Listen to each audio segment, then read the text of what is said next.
Bob Chapman is our guest. I'm going to jam in these phone callers, Lance, Smedley, Paula, Steve. So it'll just be a smorgasbord coming up the next two segments, but I'm going to get to you. Now, because I want to hear what you have to say, we appreciate your calls, and then I feel guilty when I don't get to them. But I've complained for you. You don't have to complain. But going back to Bob Chapman, Bob, the big central banks want to create a new Ponzi scheme, a global currency, a global government. They're now admitting it.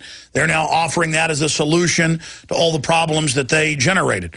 So for those that are new listeners, it's now admitted the world government's real, run by the banking cartel, just like the old-timers told you 50 years ago was the plan.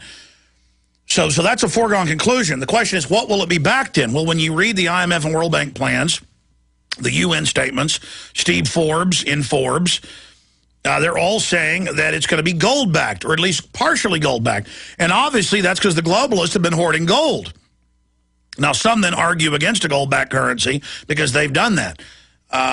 Regardless of what your view is of what the currency should be based in, that's where things are moving. So, Bob Chapman, break it down for us. Well, I think that in order to make any currency work, particularly at this time, because of the opposition to a non-backed currency by the BRIC countries, and for those of you who don't know, there's Russia and China and India and Iran and Brazil, and they certainly do not want to do a world currency. This has no backing, because they just saw what happened since August of 1971 to the U.S. dollar. So I don't see how they can have a currency and make people accept it without having gold. And if they've got piles of gold, who cares? You worry about the currency that you're going to be using, what you've got in hand. Also, people say, well, suppose we get to the end of the trail here and gold's 8,000 and silver's 500, and then all we're going to do is change it for dollars. Well, they may be different dollars.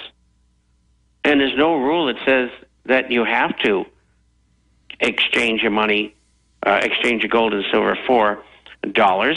You may barter it, or at the same time, you may keep it and do nothing with it. And so, and another thing, we don't know what's coming down the road, really. We're all trying to back into what we think they will do. Oh, yeah, I forgot to ask you. They will do. And incidentally... Sorry, go ahead. I just was going to say that the SDR, by the rules of the IMF, cannot be gold-backed. So it's not going to be an SDR unless they have an unbacked currency, and I don't think they'll do that. Now, expanding on just the craziness, and we don't know what they're going to do next, what do you think of the whole bin Laden situation, the bin Laden killing? Well, I don't think he was killed. He's dead long, December of 2001. Come on, Bob. The government wouldn't lie. Benazir Bhutto. Of course not. I know that, Alex. But I have an opinion, even though the government might be mistaken. But anyway, Benazir Bhutto come out and said, look, this man's dead. And they whacked her 3 months later. So it must have been really, really important, because she was an agent of the CIA and MI6. And that's on record. But wait. Our own media told us Benazir Bhutto hit her head. It was all over the news, and then video was released. They machine-gunned her. But our government are such truthful people. They told us she hit her head. And so I say she hit her head, and the bin Laden killing last week is real, Bob. Well, then I'm going to have to arrange for some incarceration for you. I need electroshock therapy. Yes.